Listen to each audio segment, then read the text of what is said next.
The following is presented to you in the form of an audiobook. This episode is a summary of Robert Cialdini's book, Influence: The Psychology of Persuasion.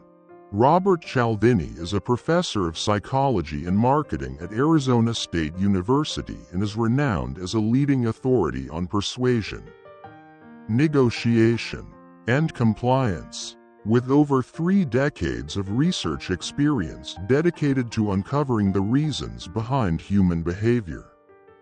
Cialdini has become a prominent figure in the field of social psychology. In his book, he presents the psychological principles that people can leverage to influence others in everyday interactions.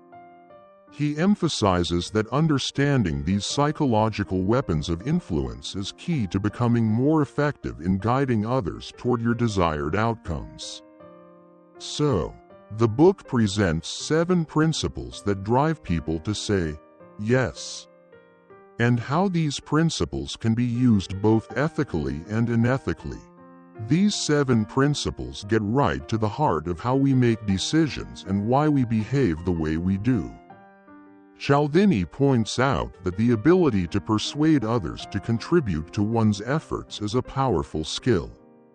And it's true. Being able to influence people can make a huge difference in everyday life. He also explains that these principles work via near-automatic response, a nearly mechanical process by which the power within these weapons can be activated, and the consequent exploitability of this power by anyone who knows how to trigger them. Now, understanding these principles is also about safeguarding yourself from being influenced in ways you might not want. As Cialdini wisely points out, the best defense against persuasion is awareness. Principle number 1. Give people a reason why. This principle highlights a powerful yet simple idea when asking someone to do something. Providing a reason, even a modest one, dramatically increases the likelihood of getting a yes. He explains that a well-known principle of human behavior is that when we ask someone to do us a favor, we will be more successful if we provide a reason. People simply like to have reasons for what they do. This principle taps into the automatic patterns of behavior that shape much of our daily interactions. As Cialdini explains, people are wired to respond to certain triggers, and one of the most powerful is the word because. The act of giving a reason satisfies an innate need for justification, making it easier for people to comply.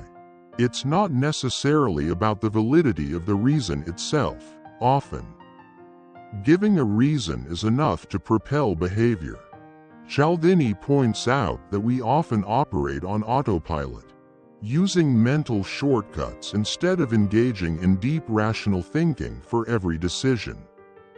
This cognitive efficiency helps us navigate the world without getting bogged down in analysis.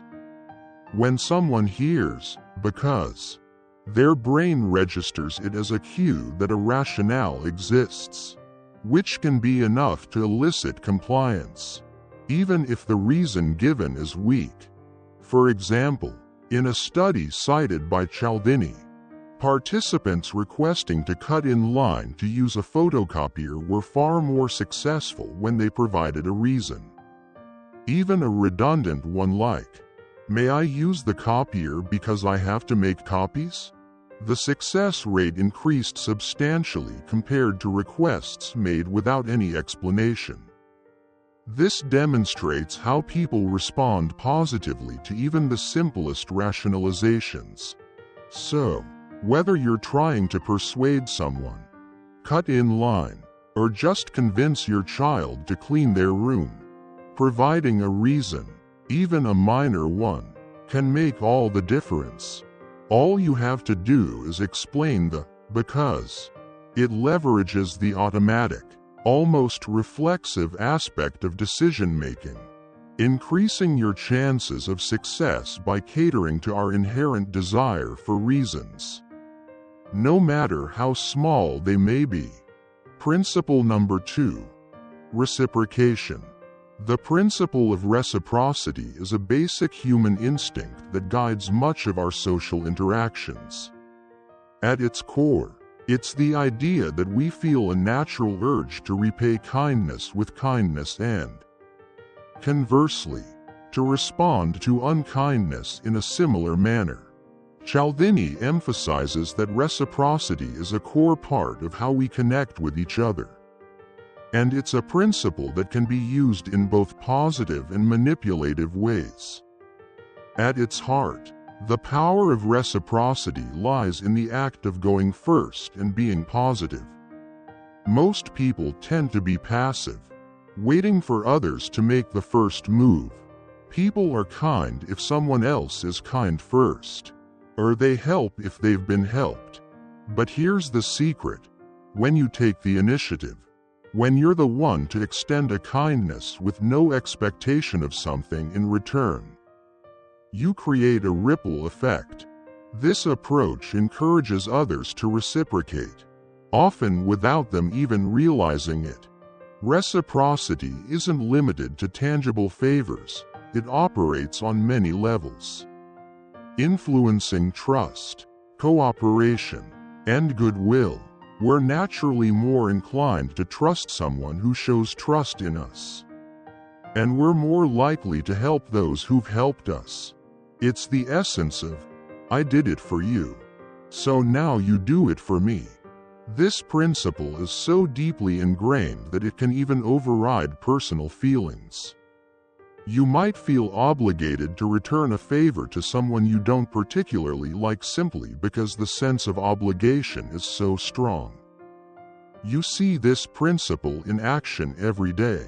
Imagine dining at a restaurant where the waitress goes above and beyond to make your experience special. You're more likely to leave a generous tip, not just because of the service, but because you feel a pull to reciprocate her kindness. Or think about the small gifts charities often send out, like calendars. Even if these gifts aren't valuable, they create a subtle sense of indebtedness that makes you more likely to donate. Not necessarily because you're deeply invested in the cause, but because you feel a gentle pressure to give something back. Marketers know this principle well and often use it to their advantage. Free samples are a classic example of leveraging reciprocity. When you receive a free sample, it's not just about trying the product, it's about the subtle push to make a purchase because you feel like you owe something in return. This tactic can be incredibly persuasive, tipping the scales in favor of a yes, even from people who aren't genuinely interested in the product. Street beggars often use the principle of reciprocity to increase their chances of receiving money from passers-by. A common tactic is to offer a small, seemingly free gift, such as a bracelet, a flower, or a key ring. By giving you something first, they trigger a psychological response rooted in the principle of reciprocity, the natural urge to give something back. So, the key is in recognizing when a favor, gift, or free sample is a strategic move to create a sense of obligation. One of the simplest defenses is to politely refuse the initial offer. By not accepting, you avoid the feeling of indebtedness and the pressure to reciprocate. Principle number 3. Commitment and consistency. The principle of commitment and consistency is a powerful force in human behavior, driving us to align our actions with the choices we've already made. As Robert Cialdini explains, once we have made a choice or taken a stand, we will encounter personal and interpersonal pressures to behave consistently with that commitment. Consistency isn't just a social expectation, It serves as a psychological anchor that helps us navigate life without the need to constantly re-evaluate our choices. Once we commit to something, whether it's a minor gesture or a significant decision, we naturally seek to keep our actions in line with that commitment. As Cialdini points out, we all fool ourselves from time to time in order to keep our thoughts and beliefs consistent with what we have already done or decided. This can lead us down a path of automatic, almost blind consistency, where we follow through on our commitments without questioning whether they still make sense. Even when circumstances change or new information becomes available, this tendency is so ingrained that it often overrides logic and reason. It's simply easier for us to comply with requests that align with what we've already said or done, particularly when those commitments were made publicly or in the presence of others. The social pressure to remain consistent is strong. Nobody wants to be seen as indecisive or unreliable. One practical application of this principle is in interview techniques and negotiations. For example, when you ask someone to state their priorities or goals and then align your proposals with those stated values, it becomes psychologically challenging for them to say no, because they would be contradicting their own expressed commitments. Cialdini notes that once you've shaped someone's self-image in a certain direction, they are more likely to comply with a range of requests that are consistent with this new perception of themselves. This is why salespeople often start with small, agreeable questions like, "Do you care about saving money?" before moving on to the larger sales pitch. They're building a series of consistent steps that guide the customer toward a final commitment. The commitment principle is very similar to the IKEA effect, where people value things more when they have invested effort into creating them. Assembling furniture, for instance, strengthens a person's commitment to the product because of the time and effort they've put in. This personal investment leads to a deeper sense of ownership, making them more reluctant to part with the item. It's not just about the object itself, it's about the psychological commitment they've made through their efforts. Another example can be seen in the behavior of gamblers at horse races. Before placing a bet, they might be uncertain about which horse will win. However, once they've purchased a ticket, their commitment to that horse solidifies. Suddenly, they feel more confident in their choice, not because of new information, but because they've taken a stand. This act of commitment creates a psychological need to justify their decision, leading them to believe more strongly in their horse's chances of winning. The principle of commitment and consistency is simply about the powerful human need to align our actions with our prior commitments. It shapes our decisions, reinforces our beliefs, and often guides us more than we realize. Principle number 4. Social proof. The principle of social proof is rooted in our innate desire to make the right choices and fit in with those around us. As Robert Cialdini explains, we use the actions of others to decide on proper behavior for ourselves. This principle highlights our tendency to look to others, especially in uncertain situations, to gauge how we should behave. It serves as a mental shortcut that can be incredibly useful, but it also has its risks, as it often leads us to mimic actions without fully understanding the reasons behind them. Think about the classic scenario of seeing people staring at the sky. Even if you don't know what they're looking at, you'll likely find yourself compelled to look up as well. This automatic response reflects our deep-seated belief that if others are paying attention to something, It must be worth seeing. Similarly, if you notice your colleagues working late every night, you might feel pressured to do the same, regardless of whether it's necessary for your own workload. The drive to conform is strong, fueled by the assumption that if others are doing it, it must be the right thing to do. Another everyday instance is when you walk into a busy restaurant in a foreign city and feel overwhelmed by the menu options.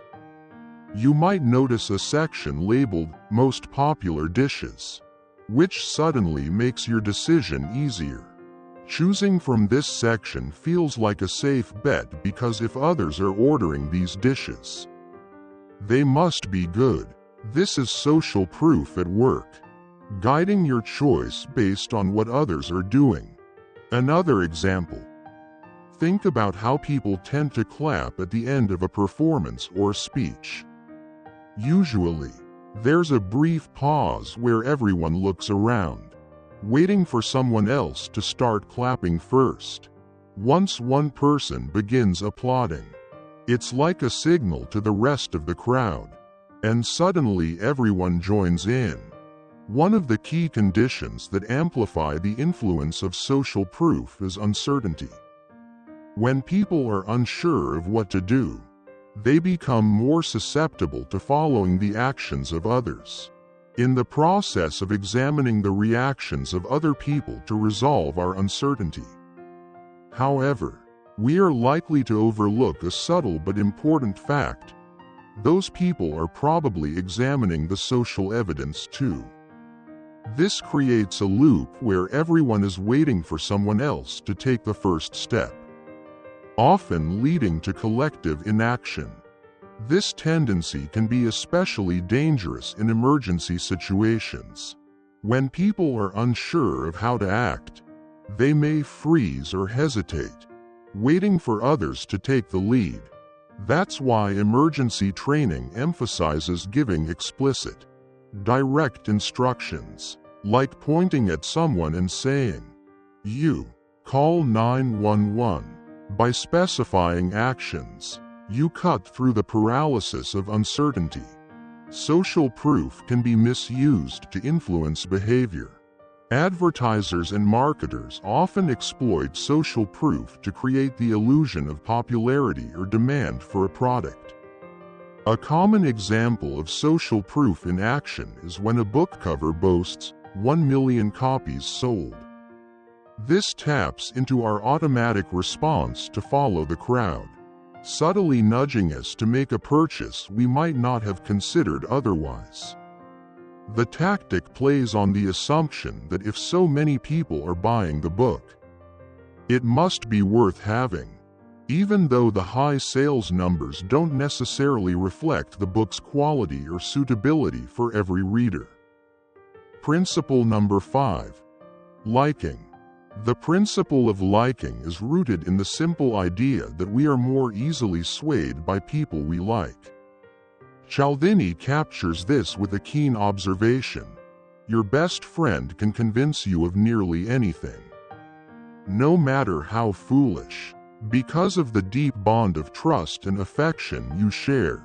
Conversely, when someone you don't like tries to change your mind, it's nearly impossible for them to succeed, even if they're obviously right. This principle of liking explains a great deal about human behavior. Everyone places such a high value on likability. The principle of liking is so pervasive that it often operates below the level of conscious awareness. Joe Girard, famously known as the world's greatest car salesman, capitalized on this by sending every customer a holiday card with the simple message saying, "I like you." This small gesture was incredibly effective, reinforcing a positive emotional connection with each recipient. Joe wasn't just selling cars, he was building relationships. And those relationships brought people back to him time and again, driven by the powerful force of liking. But what exactly makes us like someone? And how can this influence be so powerful? Cialdini identifies several factors that drive the principle of liking. Factor number 1. Physical attractiveness. Physical attractiveness plays a significant role in how we perceive others. It's why celebrities, even those with limited talent, often have massive followings. Their attractiveness creates a halo effect, leading people to assume they possess other positive qualities, such as intelligence or kindness. This is not just limited to celebrities. Studies have shown that physically attractive individuals are more persuasive, are hired more often, and are even judged more leniently in court.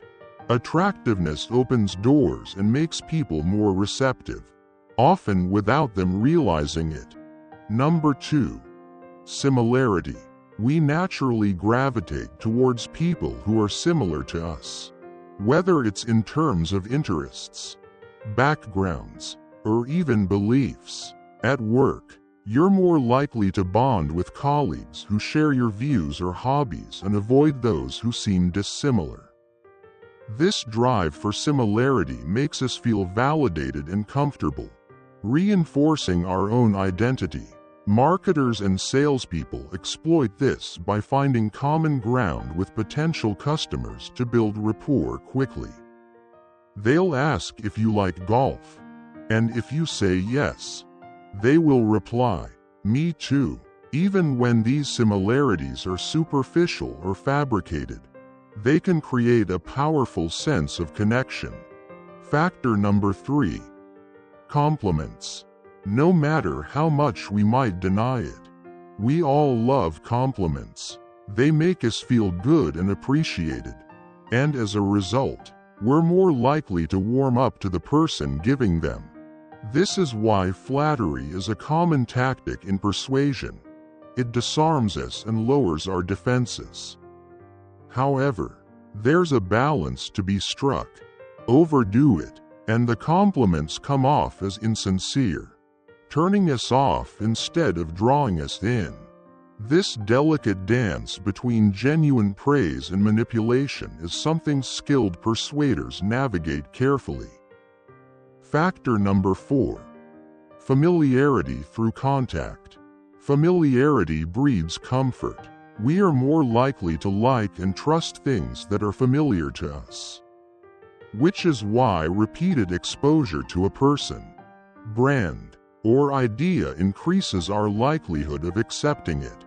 This is why political candidates, brands, and even social media influencers invest heavily in visibility. They know that the more you see them, the more likely you are to like them. Cialdini explains how people of similar race or gender are more likely to help each other out due to a sense of familiarity, highlighting how even subtle cues of sameness can drive cooperation. Factor number 5. Cooperation. People naturally like those who cooperate with them. In the workplace, you're drawn to colleagues who are supportive, collaborative, and willing to help, rather than those who are competitive or distant. Cooperation signals alignment and shared goals, fostering a sense of team spirit and camaraderie. This principle is why team-building exercises and joint projects are often used to strengthen bonds and increase productivity in professional settings. Factor number 6. Conditioning and association. We are influenced not just by people, but by the associations they bring. If someone is consistently connected with positive experiences, we're more likely to like them. This is why brands often associate themselves with positive events, like sponsoring a beloved sports team or a popular charity event. So, just like all principles of influence, liking can be exploited. In order for someone to manipulate or influence you, they might mirror your interests, echo your beliefs, or flatter you, all with the goal of making you more amenable to their requests. Now, let's move on to principle number 6, Authority.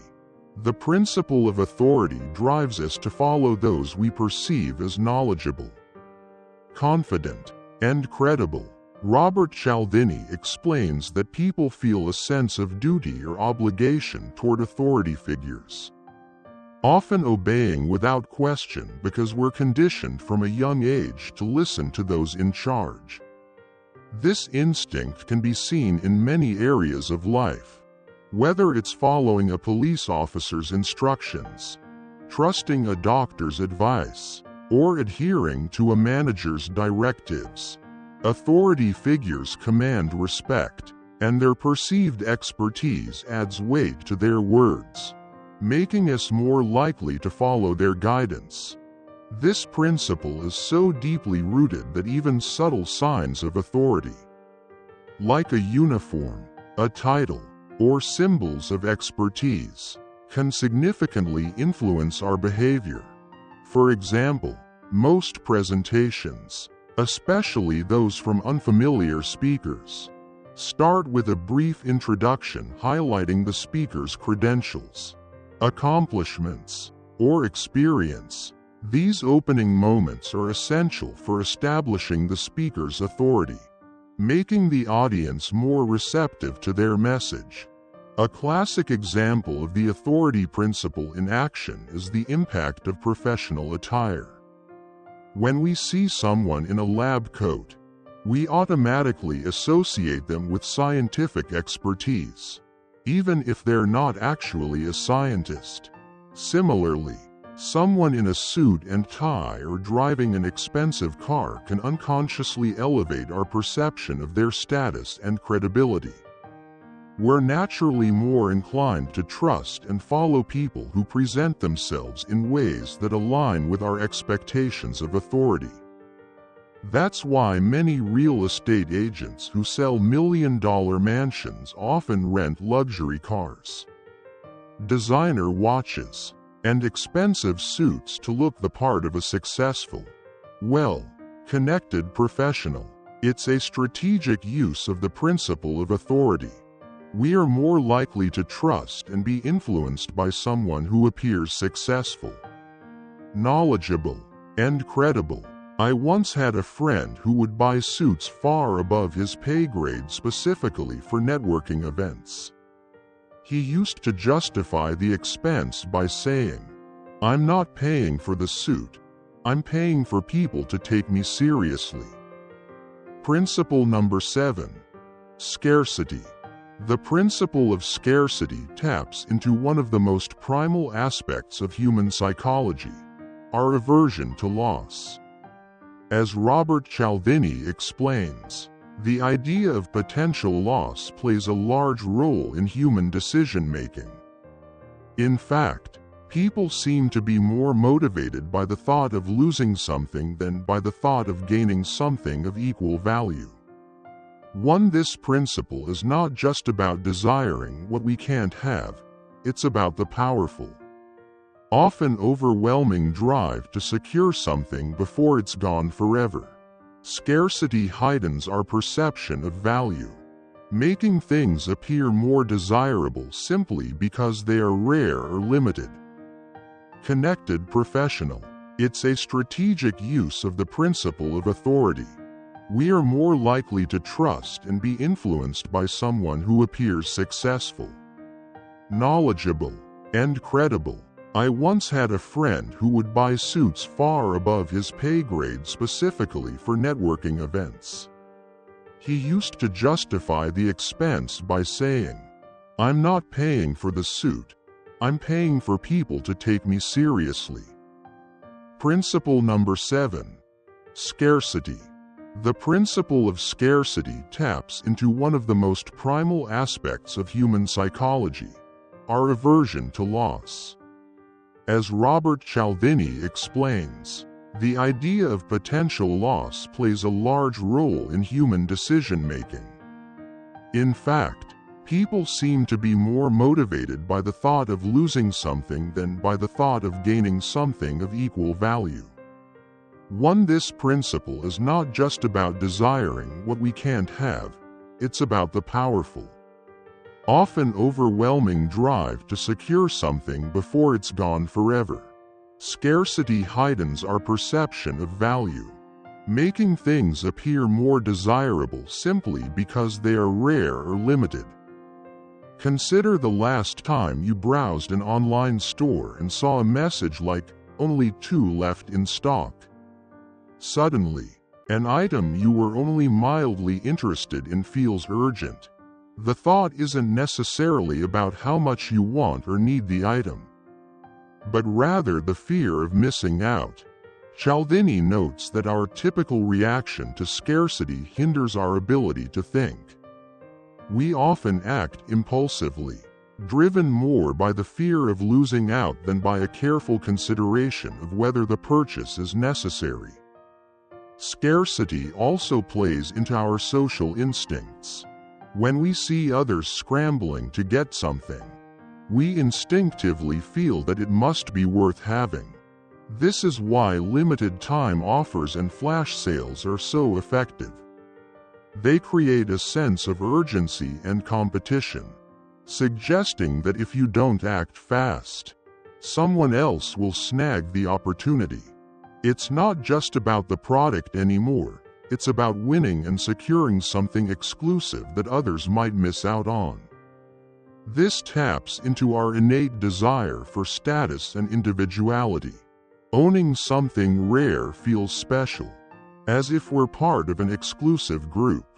Scarcity doesn't just increase demand, it also alters our perception of quality. An item that might seem ordinary can suddenly appear extraordinary when it's presented as rare.